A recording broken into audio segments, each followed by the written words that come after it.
um grande prazer vir nesse evento. Há uma contradição no título em relação à minha fala, porque eu não posso falar da alegria de ser mulher. Pelo menos não tenho esse privilégio. Mas posso falar como historiador, que é a função para a qual fui chamado. Acho que se a gente diminuir as luzes do palco, melhora. Quem será que pode apagar as luzes do palco? Será que alguém tem esse controle? Perfeito. Que eu posso falar muito sobre um tema fascinante, que é o tema da mulher na história, ou seja, o tema do feminino na história. E eu estou convencido, especialmente nesse momento que eu estou escrevendo um livro sobre história do preconceito, uma história geral do preconceito. Eu estou convencido que o preconceito contra a mulher, a misoginia, é de longe o mais sólido, o mais histórico, o mais arraigado e o mais definidor de todos os preconceitos da espécie humana. E eu vou tentar demonstrar isso na minha fala. Em primeiro lugar, vamos falar um pouquinho do olhar sobre o feminino, que quase sempre, do ponto de vista histórico, é o olhar do homem sobre a mulher. Uma das características do feminino é que, durante muito tempo, todas as referências ao feminino contidas na Bíblia, na arte, na moral, foram feitas por homens. Já se ironizou, já se comentou que se os homens engravidassem, aborto seria dado em catedrais ao som de canto gregoriano. Como são homens, e ainda alguns que fazem voto de celibato, que legislam sobre o aborto, a legislação sobre o aborto não contempla a mulher, porque é um ponto de vista estritamente masculino. Como eu disse hoje de manhã numa aula, aqui na graduação da História, o mandamento diz: não cobiçarás nem a mulher, teu próximo, nem as suas vacas, nem as suas cabras. Mulher, vaca e cabra, biblicamente, estão arroladas na categoria coisas do teu próximo. Lado negativo, estamos diante de um pensamento masculino, preconceituoso. Lado positivo, não há mandamento sobre cobiçar o homem do próximo. Esse é o lado positivo da questão. Mulheres heterossexuais e gays estão livres para avançar, porque nada a ver. É muito curioso pensar que, historicamente, às vezes o preconceito é tão forte que favorece algumas mulheres. Vou dar um exemplo bizarro. A Inquisição, que visitou o Brasil 3 vezes no período colonial, perseguiu duramente sodomitas, expressão que a igreja usava para a homossexualidade. Antes dos médicos se apropriarem do termo homossexual, os teólogos usavam sodomita. Homossexualidade é um termo do século XIX. Era tão forte isso que houve um caderno inteiro sobre a prática de sexo entre homens. Mas a Inquisição não perseguia lésbicas. Por quê? Porque os padres não achavam que 2 mulheres juntas produziam sexo. E o preconceito era tão forte que livrou muitas lésbicas coloniais do horror da Inquisição. É um caso de preconceito que esconde a mulher. É um caso de um preconceito sobre esse silêncio sobre o feminino, que será tema amanhã da minha coluna no Estadão. O silêncio sobre o feminino, que começa na gramática e termina todos os dias, né? Então vamos começar pensando uma coisa. Essa é a mais antiga imagem que a espécie humana já fez. É a Vênus de Willendorf. Essa espécie, essa pequena estatueta achada no território da atual Áustria, hoje no Museu de Viena, apenas 11 centímetros de calcário, final do Paleolítico. É uma peça anterior à escrita, ao Estado, à família, e mostra a mulher realçada nas suas características de fertilidade, ou seja, com seios e com a área da vulva destacados, sem braços e sem olhos. É uma figura de fertilidade, obviamente feita por uma cultura que tinha o culto da fertilidade, mas aí é a primeira questão a destacar. A mulher é, para a cultura, o corpo. Para a arte, para a filosofia, para a teologia, a mulher é o corpo. O corpo feminino é o grande universo do debate feminino, do debate dos homens sobre o feminino. O corpo feminino é o grande desafio. Isto vai da Vênus de Willendorf a Freud. Todos eles com o mesmo obstáculo, como decifrar o corpo feminino. Vamos tomar uma referência médica. Não quero entrar em subjetividades, vamos a uma objetividade médica. As mulheres duram mais do que os homens, como todos vocês sabem. Mulheres sobrevivem mais às infecções da primeira infância e têm uma média de vida maior no fim. Há mais viúvas do que viúvos. Aliás, não há viúvos no mundo. Ele já sai do enterro de olho. A mulher viúva existe, o homem viúvo não existe. Né? Bem, observem. Mulher dura mais, mulher resiste mais à infecção, até pela constituição do seu aparelho geniturinário. Os homens morrem mais cedo, morrem mais, e a mulher é o sexo frágil. Do ponto de vista biológico e médico, se estamos, eu e uma mulher na rua, e começa a fazer frio, ela deve me colocar o casaco dela. Biologicamente, ela tem que me proteger, porque eu sou mais suscetível à pneumonia do que ela. Mas a curiosa nossa cultura fez o contrário, é o homem que coloca o casaco na mulher. É possível inverter a biologia, exatamente porque nós estamos diante de uma elaboração abstrata chamada cultura e preconceito. Mulheres dirigem melhor do que os homens. Quem diz isso? As companhias de seguro, que não são poéticas, não são dadas à poesia. Companhias de seguro não são inclinadas à poesia. Mulheres matam menos que o homem. E não é um pouco a menos, é na proporção de 1 para 10. De cada 10 acidentes fatais, 9 envolvem homens, 1 envolve mulher. As companhias de seguro dão descontos para as mulheres por um motivo matemático. Essa é a matemática, essa é a pesquisa, esse é o dado objetivo. E continuamos dizendo que mulher dirige mal. Essa é uma das grandes questões da história. Como uma questão abstrata se sobrepõe a uma questão concreta. Como você cria, do nada, uma abstração chamada preconceito. É isso que eu quero trabalhar um pouco. Vamos fazer uma comparação. O corpo feminino, objeto de consumo, de desejo e de fertilidade. As mulheres frutas têm uma variedade enorme, caso vocês não saibam. Temos jaca, melão, melancia. Aliás, a mulher melancia disse, eu não sei o nome dela, é uma falha minha, mas a mulher melancia disse uma coisa no programa da Gimenez que eu achei extraordinário. A Gimenez perguntou a ela por que ela colocou tanto silicone e ela deu uma resposta filosófica extraordinária. Ela disse, se eu não tivesse colocado, não teria sido chamado para dar entrevista para você. É ótima. Ela estabeleceu que o interesse da mídia produz, achei brilhante, produz exatamente isso.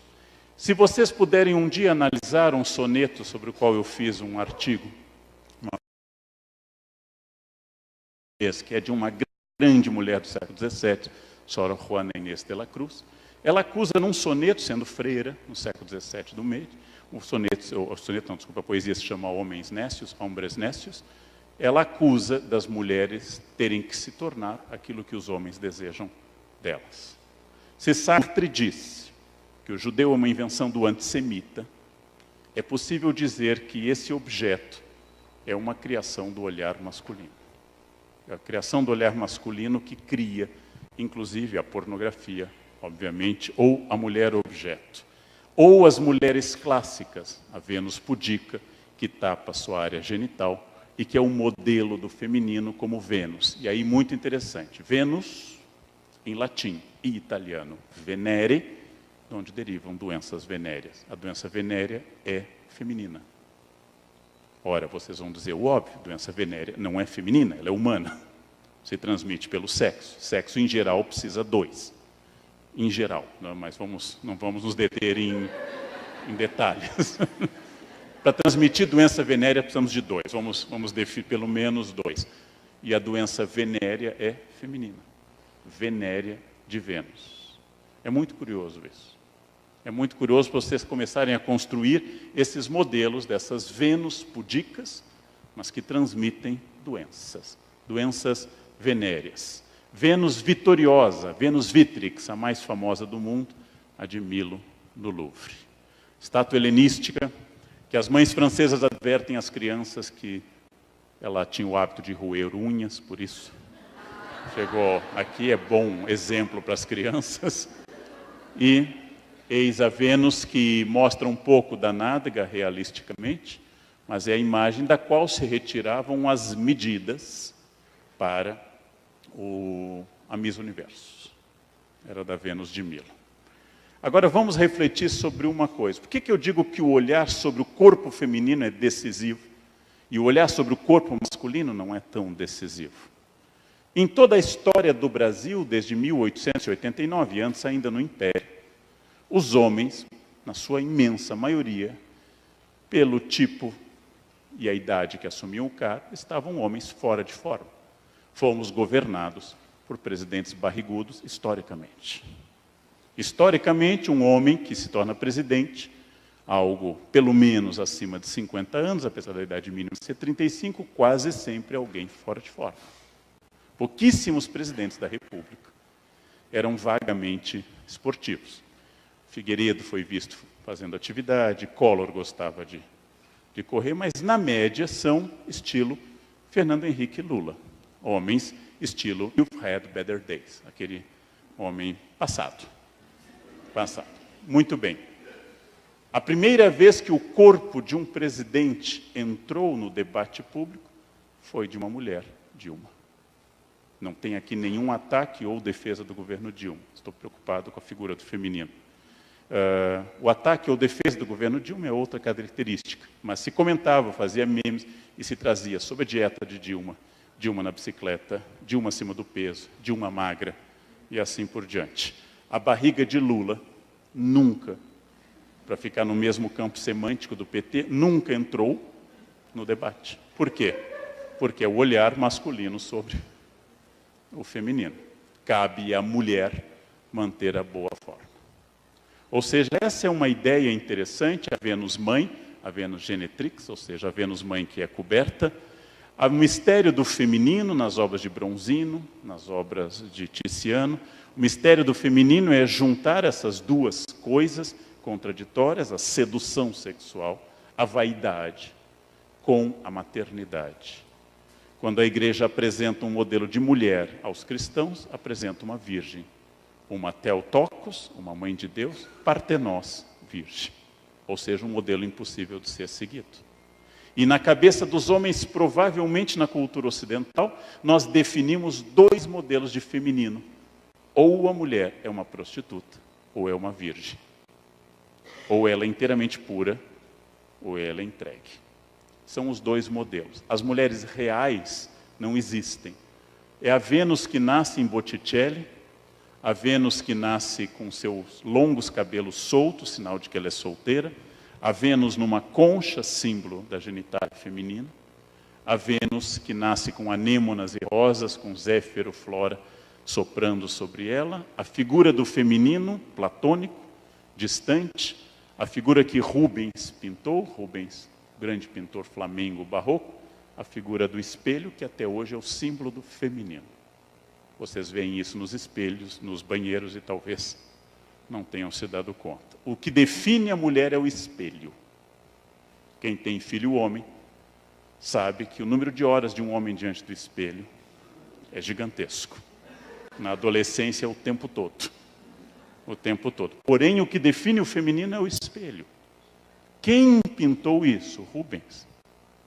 Rubens pintou isso. Lembrem que nesse momento, a beleza feminina é definida pela abundância e pelo caráter branco. Uma mulher de elite come mais do que precisa e não pega sol. As pessoas simples são magras, as pessoas de elite estão acima do padrão que hoje nós chamaríamos de magra. Não, é só uma questão de nascer na época certa, né? É só essa questão histórica. Mas vejam, não seria apenas notável que a mulher fosse definida pelo espelho, mas é notável que o homem, Marte, é definido pelo escudo. O homem é a força militar, a ação, o indicativo, o caráter direto e ativo. A mulher é o caráter passivo. Muito curioso isso também. Porque quem está pintando essa imagem, que é Botticelli também, Vênus e Marte, quem está pintando essa imagem é um homem. Refletindo que cabe ao homem o guerreiro, cabe à mulher a vaidade. Cabe ao homem o aspecto externo, cabe à mulher o aspecto interno. Visitei um casal de amigos, professores da Unicamp, ambos doutores livre-docentes, poliglotas viajados, ambos destituídos de discursos preconceituosos, ambos excelentes pessoas, casados. Entro na casa e ela me diz: desculpe a bagunça, estou falando de professores universitários. Ou seja, não estou falando de pessoas que simplesmente reproduzem o discurso sem refletir sobre ele. Não cabe ao homem dizer: hoje não pude encerar, hoje não deu tempo para passar um pano. Cabe à mulher, se ela for, como essa minha amiga, professora, doutora, livre-docente e culta. Isso é a força da cultura. Isso se chama cultura. Ela é um pouco anterior a nós e é um pouco mais forte. Um amigo meu, que tem agora 3 livros sobre educação de crianças, um homem do Rio Grande do Sul, que mora agora em Santa Catarina, chamado Piangers, que escreveu sobre ser pai, ele reclama de uma frase. Ele é um excelente pai, que é a frase, quando ele está com a filha num parque, agora ele tem 2, diz: você está de babá hoje? Ele diz: não, eu sou o pai. Eu gosto dessa resposta. Porque a resposta "eu estou de babá" significa: a função é da minha mulher, mas como eu sou legal, como eu sou bacana, como eu sou uma pessoa que ajuda, eu vim ajudar. Eu ajudo minha mulher, troco fralda quando precisa. Quer dizer, a função é dela, mas eu sou tão legal que eu ajudo. É interessante supor que você ajuda alguém que você gerou. Eu estou ajudando a proteger o fruto meu também. É muito curioso isso.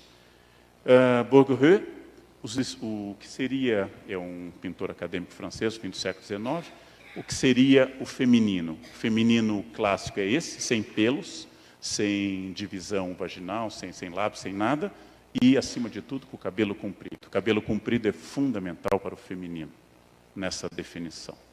A mulher se define pelo cabelo. Então, é uma característica que eu estudo bastante em arte, naturalmente sem nenhum interesse pessoal. Eu sou inteiramente liberto dessas questões, mas o cabelo é central.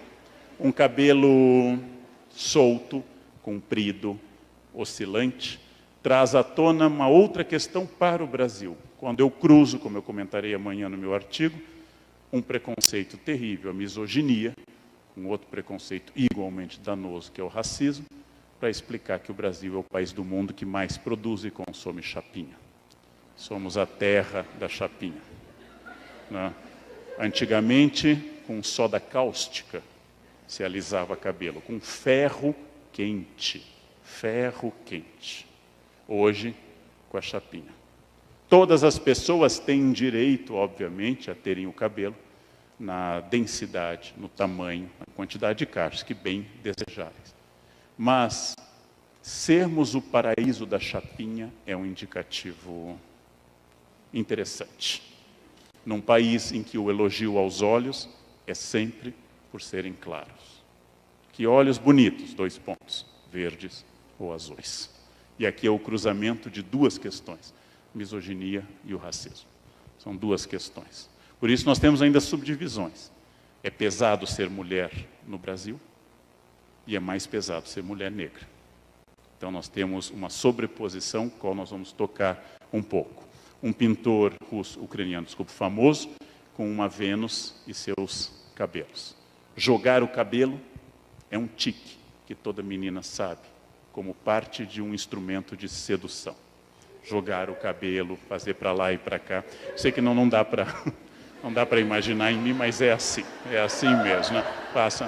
Façam em casa. Né? Esse é respeito. Né? Cabanel pinta Vênus nascendo com os cabelos. Eu estava no Egito com um guia e ele tentava explicar de forma, inclusive, muito simpática às alunas que me acompanhavam por que a mulher deveria cobrir os cabelos na rua. E ele explicava elogiosamente. Ele explicava dizendo que a mulher é tão bonita, o cabelo é tão sedutor, ela é tão chamativa, que os homens se perturbam e deveriam cobrir. E uma aluna paulista perguntou: mas por que o senhor pode exibir o cabelo? E desabotoava a camisa mais ou menos até a região da hérnia inguinal. Mais ou menos assim. Ele botava assim. E ao exibir o peito, né, que ela perguntou por que ele não. E ele, curiosamente, acho que nunca tinha passado pela cabeça dele que ele fosse sedutor. Ele não era sedutor no sentido, mas nunca tinha passado pela cabeça dele que o homem fosse fonte de sedução. Esse é o peso da cultura também. Esse é o peso da cultura. É muito curioso tudo isso. A Vênus da nádega bonita, kalos, bonito em grego, pigeiron, nádega. É uma palavra pouco usada em português, mas é simpática. Podem elogiar alguém. Nossa, que homem ou que mulher, calipígio, ou calipígia. Kalos, pigeiron, nádega bonita. São as Vênus, essa é uma imagem do 18, François Barrois, também do 18, são as Vênus calipígias. São as Vênus calipígias. Essas imagens, Vênus dormindo de Giorgione, o jovem Giorgione, que morreu tão cedo, mostra uma Vênus com esse jogo entre a pudica e a oferecida, que é um dos jogos básicos da estrutura da sedução. Por isso que na estética pornográfica, camiseta molhada é mais erótica que nudez total, porque dá ao homem alguma possibilidade de ação ainda. Os homens não consideram eróticos ou pornográficos quando a mulher está totalmente pronta, eles têm que ter algo para fazer. Então, uma camiseta transparente, ou então uma mão sobre a região vaginal é importante. Significa que você ainda tem algo para... Você tem sentido nesse jogo de conquista. Tiziano copia o modelo transversal, uma mulher que nos olha de forma lânguida. O ventre é mais importante que o seio na Itália. No Brasil seria o quadril, nos Estados Unidos seria o seio. Varia um pouco a geografia, podíamos dar uma outra palestra sobre isso, mas varia um pouco a geografia do desejo. Na Itália é o ventre de parideira, é o ventre pronto para parir, que é sedutor. Velázquez, católico espanhol, pinta uma Vênus de costas, se olhando no espelho com um cupido, olhando a vaidade. Bernini introduz uma novidade ao pintar a Beata Albertone, ao esculpir a Beata Albertone, igreja de São Francesco a Repa, em Trastevere, em Roma, onde a Beata está tendo um êxtase, e esse êxtase é muito próximo de um sentimento sexual. Tanto o êxtase de Santa Teresa, na igreja de Nossa Senhora da Vitória, quanto essa da Beata Albertone, é um apelo erótico religioso. A mulher tem um apelo erótico religioso. A Angre, no século XIX, introduz uma outra questão no corpo feminino. Ao fazer a grande odalisca, aumentando o número de vértebras, para que ela fique ainda mais esguia, ele também joga para a mulher oriental, a gente chama isso de orientalismo, a facilidade sexual. É quando a Europa passa a fazer turismo sexual. É o harém, é a busca da estrangeira como espaço de realização. Então isso faz parte do orientalismo. Modigliani, o pintor italiano que morava na França, pega o mesmo modelo, só para mostrar que essa estética não é de barroco, não é de um homem da Itália, não é de um homem da Espanha. Nós estamos percorrendo quase todos os países. E aí eu vou agora chutar o balde nessa estética, pegando Lucian Freud, o grande neto de Freud, que em Londres achou fascinante uma mulher, Sue Tiley, e vendeu para um milionário russo essa imagem. Lucian Freud, conseguiu inverter uma certa lógica. Ele é o anti-Facebook sempre, ele faz todo mundo piorar com a pintura dele.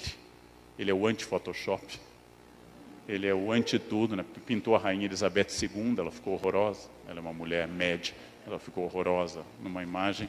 Lucian Freud pinta as pessoas na sua humanidade. Qual é a ruptura que Lucian Freud introduz como neto do pai da psicanálise? Ele introduz o real.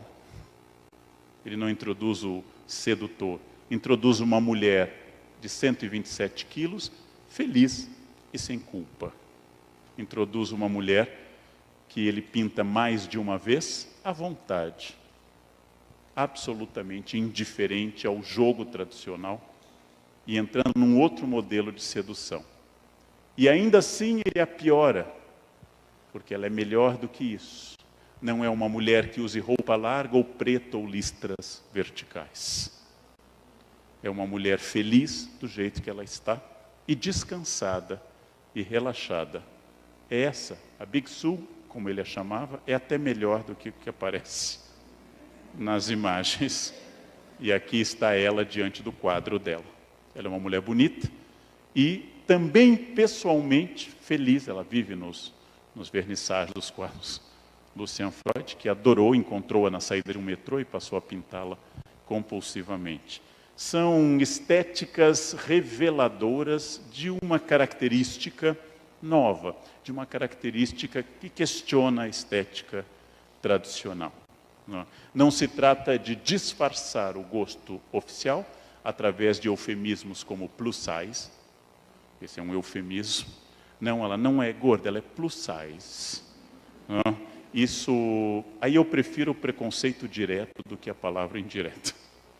Eu acho que a palavra gorda é mais honesta quando você expressa do que dizer. Ninguém é gordo ou magro, as pessoas são apenas. Elas simplesmente são.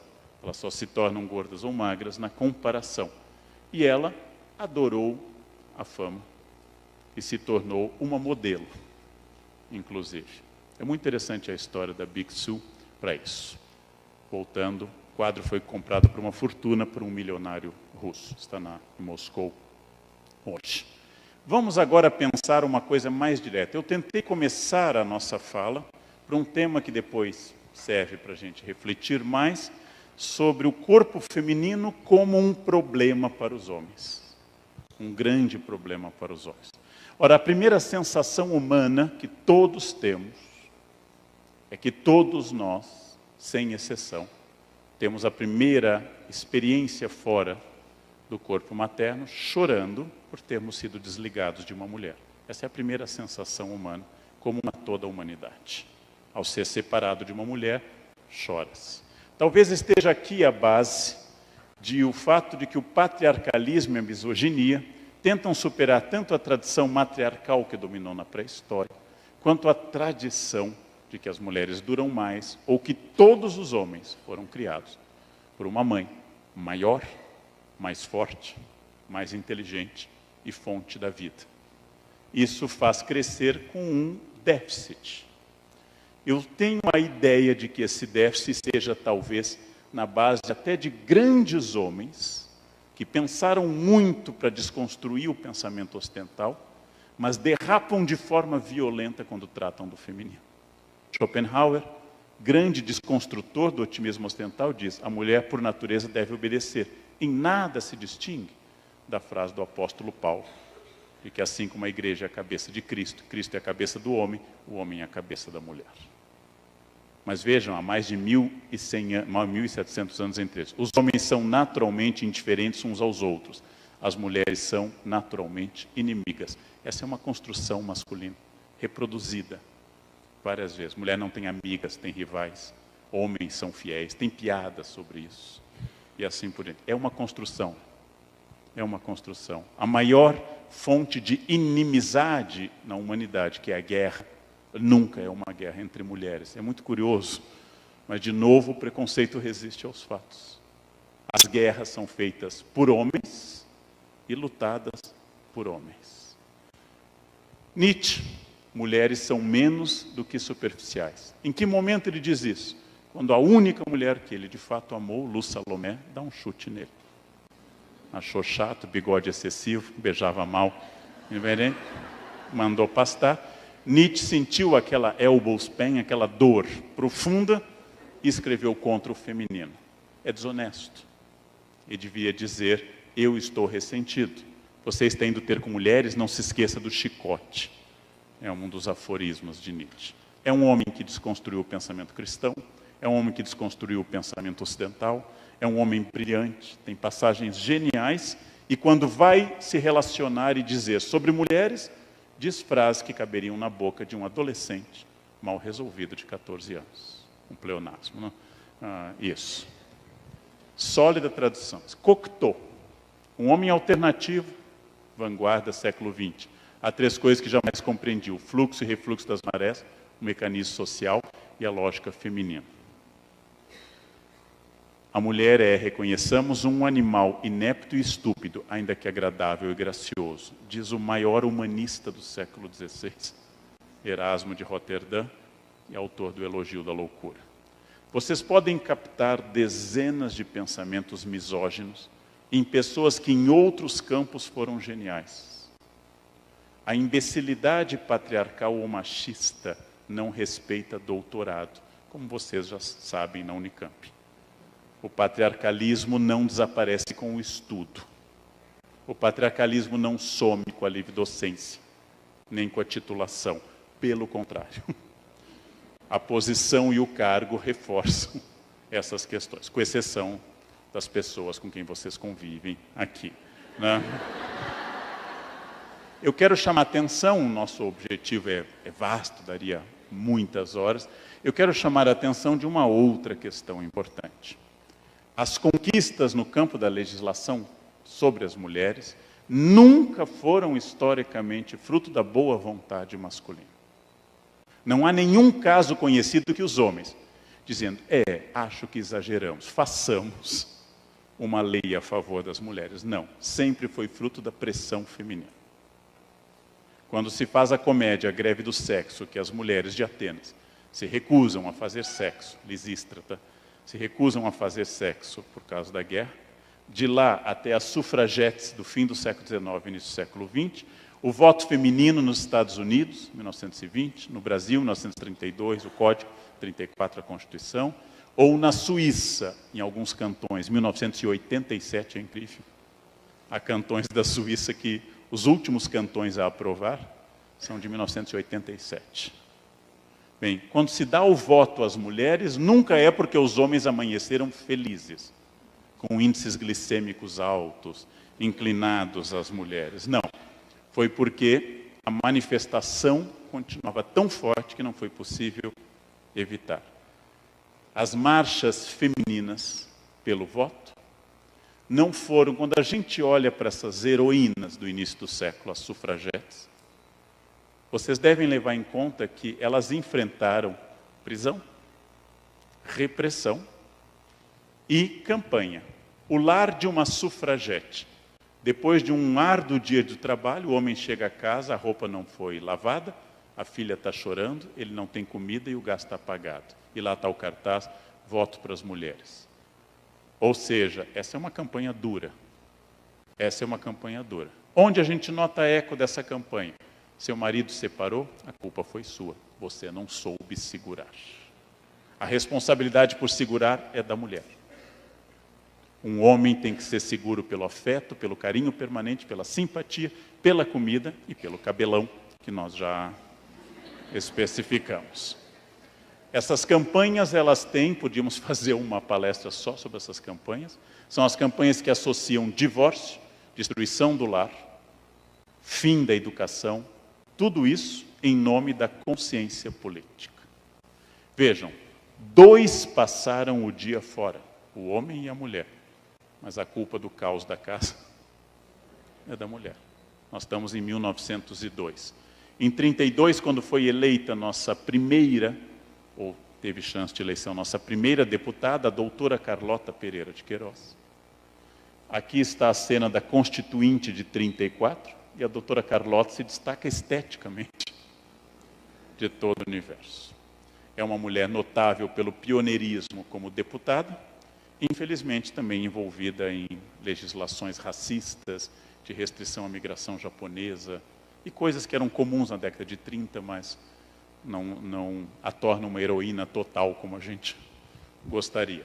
Doutora Carlota, e lembrando que as questões lentas, o divórcio, para os jovens que não lembram, foi aprovado no Brasil em 1977. Até então a mulher só podia pedir, após muitos esforços, o desquite. E uma desquitada na sociedade brasileira era pouco mais que uma prostituta, mas bem pouco. A desquitada era alguém que tinha filhos problemáticos. Fulano não aprende matemática, também filho da desquitada. Você não dominava binômio de Newton porque a sua mãe separou. Isso era um princípio pedagógico. É curioso, quando eu comecei a dar aula, ainda se dizia filhos de pais separados. Hoje eu noto que os alunos, filhos de pais separados, quando tem 2 ou 3 lares, famílias não mais mononucleares, eles são mais ágeis mentalmente. Eles têm 2 casas, eles jogam um pai contra o outro, eles têm um jogo mental brilhante, né? E as crianças que têm o azar de pais que se amam, em geral, elas são mais lentas, elas são mais bobinhas, né? São mais desse jeito. Bem, aborto e assédio.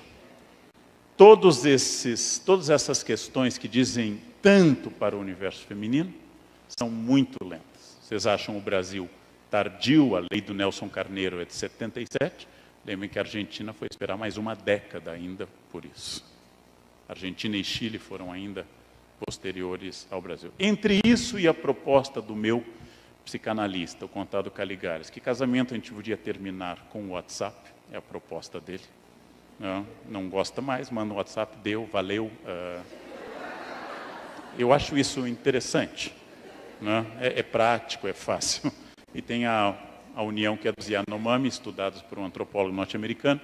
Quando homem e mulher querem se juntar, fazer um casal, um põe a rede do lado do outro. Se nenhum deles reclama, estão casados. Divórcio. Um deles pega a rede, põe do outro lado. É tão legal, né? É tão legal isso. Bem, a segunda onda feminista que a gente chama, a onda que veio depois da questão do voto, porque assim que o voto foi concedido, há uma intensa diminuição da questão feminista na década de 30. A segunda onda feminista é fruto da ação de grandes intelectuais, como Simone de Beauvoir, que em 49 lançou o seu Segundo Sexo. Mas coisa que interessante, a frase símbolo do livro, ela diz uma das coisas mais óbvias, mas que era uma novidade em 49. O biológico é mais ou menos determinado. Mas ser mulher é mais do que o biológico. Ser mulher ou ser homem nasce de uma identidade cultural, de uma produção e de um processo. Ela diz, não se nasce mulher, torna-se. A mulher tem que ser estimulada através de receber bonecas na infância. O homem tem que ser estimulado pela mãe. Homem não chora.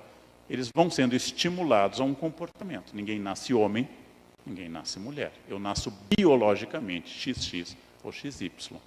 Mas isso é parte do processo. Ela diz uma coisa óbvia e ela explica no livro.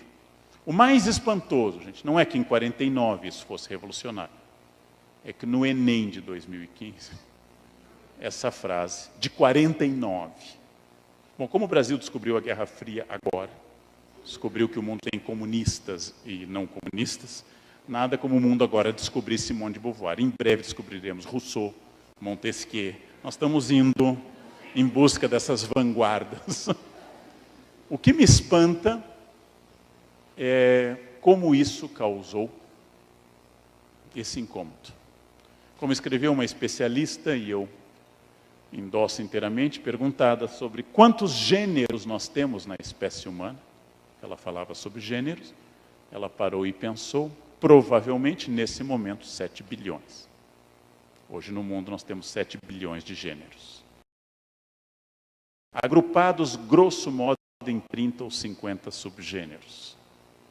Mas dividir o mundo em masculino e feminino é um pouquinho errado, para dizer o mínimo, é um pouquinho errado.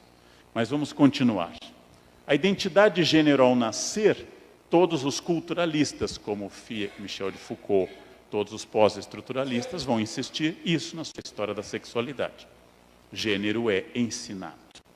Todos os conservadores, direita, extrema-direita, etc., são a favor da ideia de que gênero é natural, por isso que eles falam em ideologia de gênero. Segundo os conservadores, se eu não falar de homossexualidade na escola, não surgirão homossexuais. Essa é a fantasia conservadora. Ou seja, que a sexualidade é estimulada pelo debate. O único país do mundo em que nós já podemos fazer uma análise muito curiosa sobre casais homoafetivos que adotam crianças, que é a Holanda. A Holanda tem essa experiência antiga, casais homoafetivos que adotam crianças. O único estudo que nós temos sobre a orientação sexual dessas crianças é que elas são, em média, 10% de orientação homoafetiva. A mesma taxa que existe nos casais heterossexuais. E aí o mundo constata, abismado, a sexualidade dos pais não determina a sexualidade dos filhos, senão não haveria homossexuais. Grosso modo, todo mundo é filho de heterossexuais. Grosso modo, claro, não vamos entrar em detalhes, mas todo mundo é filho de casais heterossexuais. Grosso modo, toda criança homoafetiva, todo jovem homoafetivo nasceu de um casal hétero, com irmãos e primos héteros, em escola homofóbica, ouvindo piadas e agressão, sinal de que a natureza é mais forte até do que a imbecilidade humana. A natureza é mais forte do que isso. Não se trata de debater ou não. Não debatendo, eu posso fazer outra coisa. Mas vamos pensar. Um homem sexualmente ativo é chamado através de palavras positivas. Tigrão, garanhão, etc. O homem sexualmente ativo recebe palavras positivas. São animais bonitos e são animais impressionantes. A mesma característica nas mulheres recebe outras palavras. Ninguém tem afeto por esse peixe. Ainda que no Pantanal eu tenha experimentado sopa de piranha e é boa, né? Sopa de piranha é gostosa. Quando eu uso piranha para designar uma mulher que faz o mesmo que um homem ao fazer se torna tigrão, ou leão, ou garanhão, ou touro, ou qualquer outra metáfora, é sinal de que eu concebo na frase, na expressão, que sexualidade é uma honra para os homens e uma mancha para as mulheres. É muito curioso isso. As palavras implicam muito no nosso mundo, expressam muito no nosso mundo. Já mostrei que as mulheres estatisticamente dirigem melhor, são mais prudentes. Não sei se é natureza, eu não sou um estudioso de gênero, não sei se é natureza, eu não gosto da palavra natureza, mas as mulheres, talvez por terem uma avaliação da extensão do custo da vida, não? O que significa cada ser humano que está nesse auditório, a quantidade de horas de colo e de fraldas é um custo muito grande, mas as mulheres ainda têm a fama de dirigirem mal. O cavalheirismo e o cavaleirismo, os dois, que se misturam bastante, são uma forma sofisticada de domínio feminino. Eu abro a porta para você por você ser mais fraca. Eu ponho o meu casaco porque você é mais frágil, e já indiquei que isso é falso. Eu coloco o meu casaco na poça d'água para você passar sobre ele, figura mais antiga. Sinal de que você é tão pouco prática ou inteligente que não conseguiria dar a volta na poça d'água. É melhor gastar com a lavagem do casaco. Eu pago a sua conta, porque você ganha menos do que eu, o que estatisticamente é verdade. As mulheres ganham menos do que os homens, mas é uma forma de domínio. E, finalmente, eu coloco a você, regra de etiqueta, na parte interna da calçada, e eu, homem, vou na parte externa, porque se vier um perigo da rua, você é tão lenta, você é tão perdida, que você não vai vir vindo um caminhão, ele vai nos atropelar, não? Então o cavalheirismo manda que você coloque a mulher na parte interna da calçada. Quando estatisticamente quem não consegue perceber nada ao seu redor é o homem. Quem não acha nada em casa é estatisticamente o homem. O cavalheirismo ele é simpático, já foi dito que ele é a parte agradável do machismo. Eu não faço uma catilinária, um estudo contra o cavalheirismo, mas eu quero lembrar que quem lhe presenteia, lhe abre a porta e faz essas coisas, também lhe controla. Não? Então, são características a se pensar. A Rainha Vitória foi provavelmente a primeira mulher a casar de branco na Europa. Nós não temos registro de outras. Introduzindo uma novidade do branco, que substituiu simplesmente a roupa de festa, que no Oriente ainda é dominantemente o vermelho, a roupa da vida, do sangue, e não a roupa do luto, que é o branco. O branco é luto, né? Cadáver, sem sangue, etc. O branco, hoje está na moda o off-white, é importante, até o off-white está mais forte que o branco. Casar de branco significa que você vem com um lacre inviolável, o símbolo da pureza, da virgindade.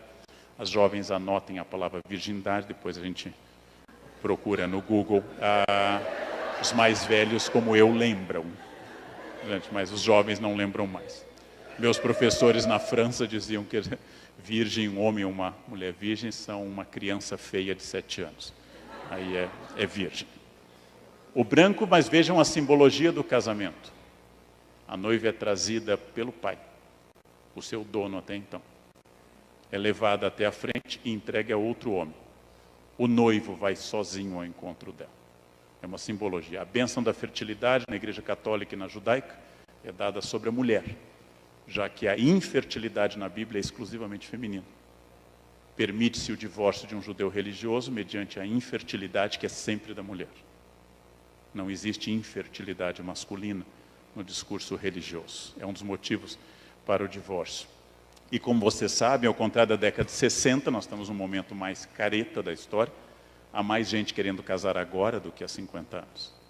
Se vocês alugarem uma igreja de grande procura em São Paulo, como Nossa Senhora do Brasil, ou São José, que tem que ser alugada com 2 ou 3 anos de antecedência.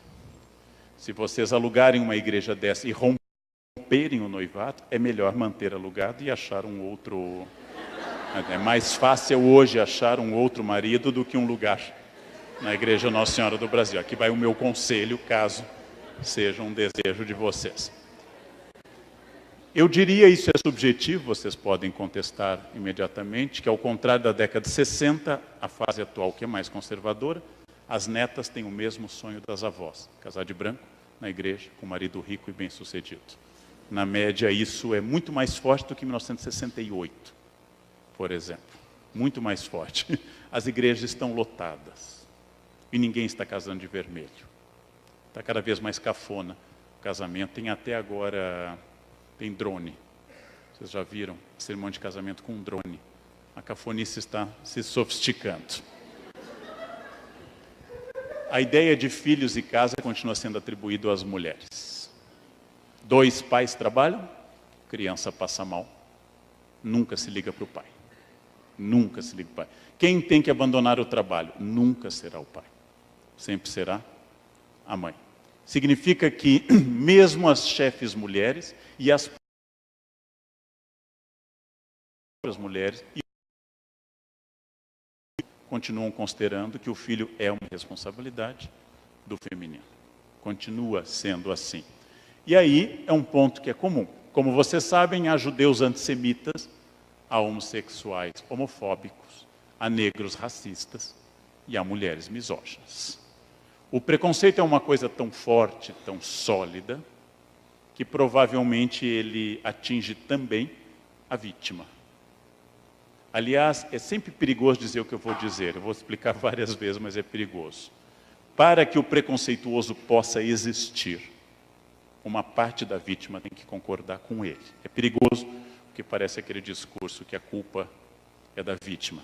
Os judeus foram para campo de concentração porque a culpa... Não, não é isso que eu estou dizendo, por favor. Mas uma parte minha tem que aceitar o preconceito. Se uma parte minha aceita o preconceito, a vitória do preconceituoso é mais garantida. Todos podemos ser alvo do preconceito uma vez. Se eu sou alvo várias vezes e repetidas vezes, um pouco mais problemático. Um pouco mais problemático. De alguma forma, se eu aceito a ofensa, a agressão física, é mais fácil para o agressor. Não é culpa de quem apanha, mas uma parte minha tem que aceitar essa questão. A gente chama de sociedade falocêntrica, a sociedade que venera o pênis. O pênis é a figura mais emblemática da cultura.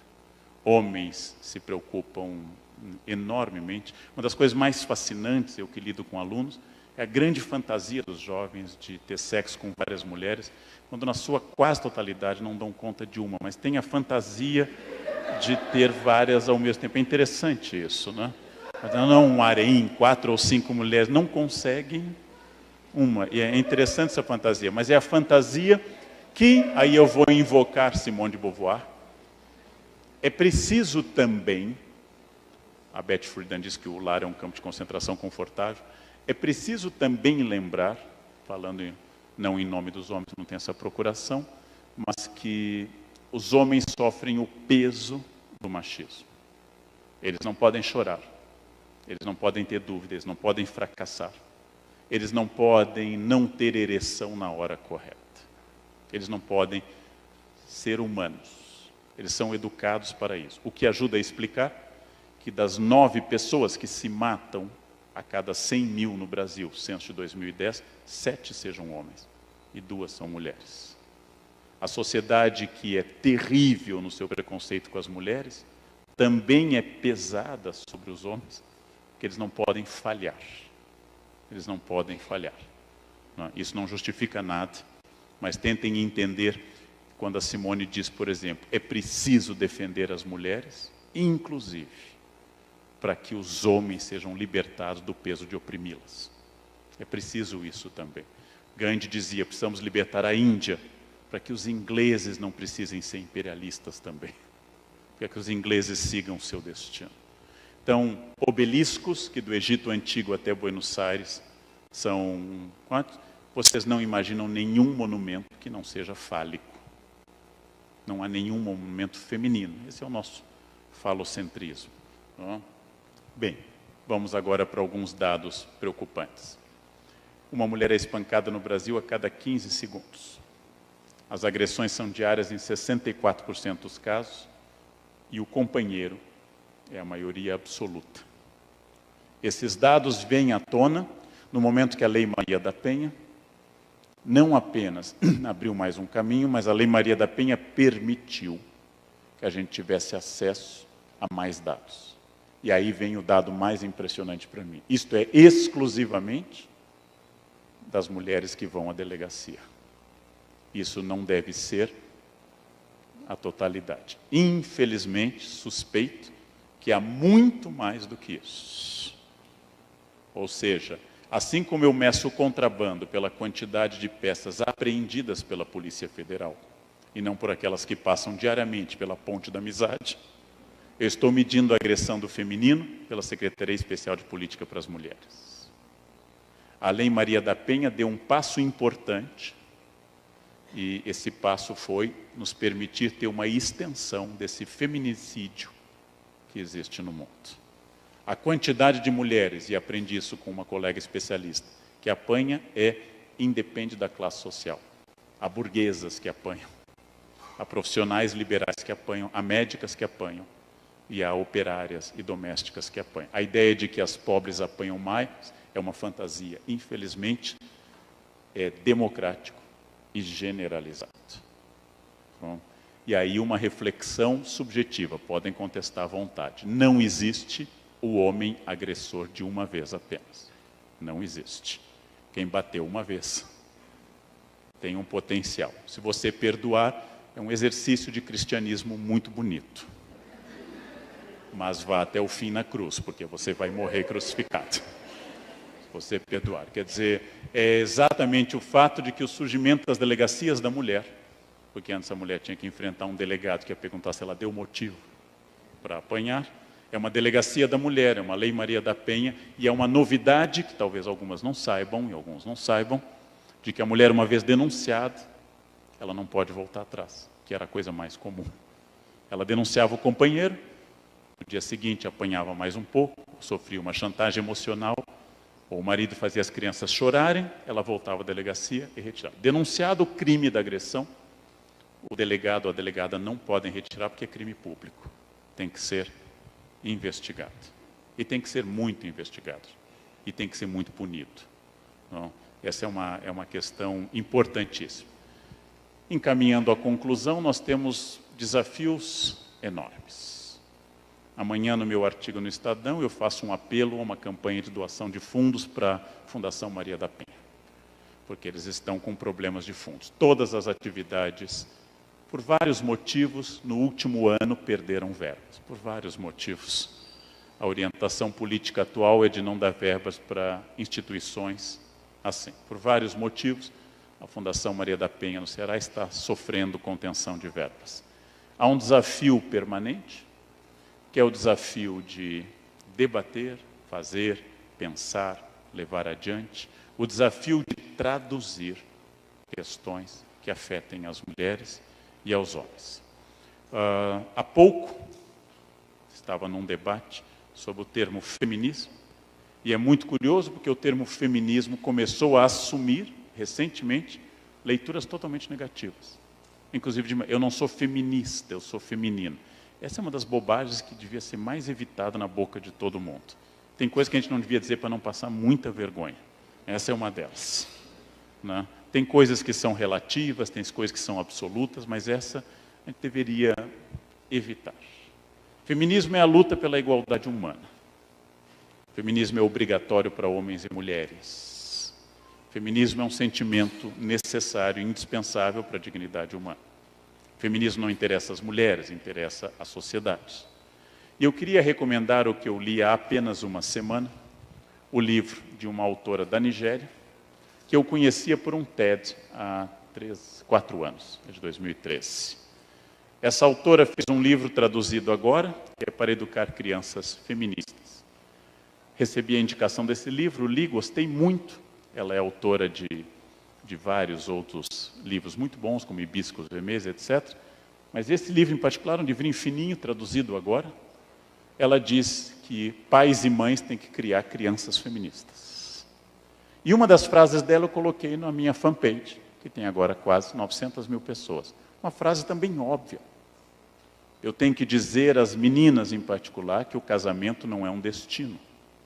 Que ela pode casar e ser feliz, e ela pode não casar e ser feliz.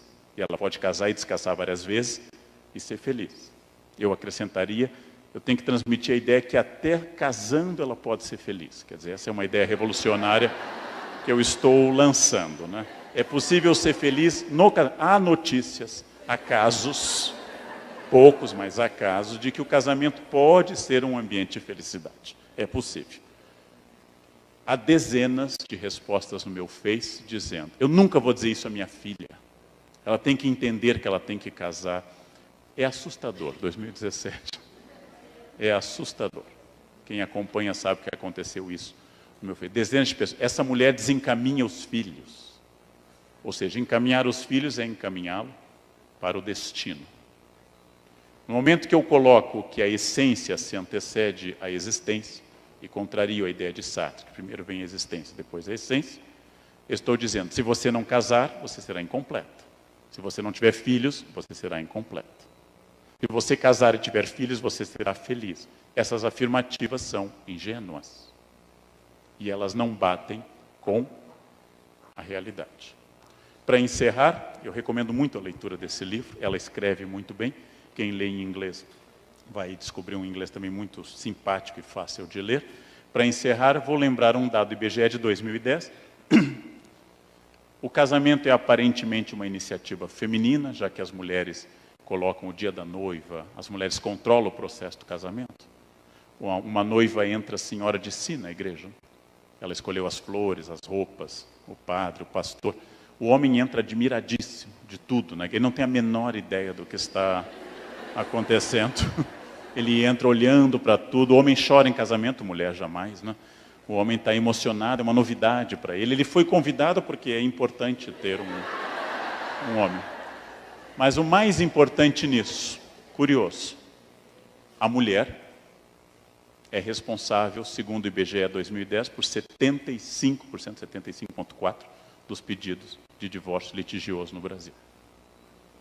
Isto é um sinal. Infelizmente, os casais às vezes se separam, mas é um sinal muito curioso. As mulheres buscam felicidade. Elas estão aptas ao exercício da felicidade. Então, a minha última conclusão é que hoje é uma tarefa enorme. Convencer os homens que eles também podem ser felizes. Essa é uma tarefa missionária. Temos que percorrer ruas do mundo, pregar nas praças, dizer às pessoas na sala de aula que a vida pode ser plena. Que você pode ir a uma festa e se divertir. Não precisa dizer, a gente vai embora cedo, né? Não precisa, antes da festa, sabotar a festa. Você pode dançar. Você pode conversar. Você pode até ser feliz. É por não serem felizes, na sua maioria, e se acostumarem com a infelicidade, que provavelmente a maioria dos homens tem tanto medo das mulheres. Isso domina no mundo de hoje, não? Conversas fáceis, alegria da festa, é uma descoberta, é uma pista. Claro que há muito mais coisa do que isso, e há muito mais tragédia nessa história do que comédia, mas é uma pista. Leiam, debatam, e façamos sempre desse ponto um ponto para a gente crescer daqui por diante. Tem várias coisas maravilhosas no ar. Crescemos. Desde que eu comecei a dar aula, tem várias coisas positivas sobre questões de gênero, de identidade étnica e racial, que são muito importantes, mas há muita coisa a fazer ainda. Como eu acabei de comentar lá no IFISH de manhã, é muito curioso que numa universidade todos os homens do IFISH sejam o sobrenome. É o Karnal, é o Funari, é o Miceli. E todas as mulheres sejam um nome. É a Margarete, é a Eliane. É muito curioso isso. O que faz com que o homem seja o sobrenome e a mulher seja o nome, mostra que mesmo na universidade, ainda eu não tenho resposta para isso, mas é um campo curioso. Era isso que eu queria dizer. Muito obrigado pela atenção, gente. Obrigado. Obrigado. Obrigado.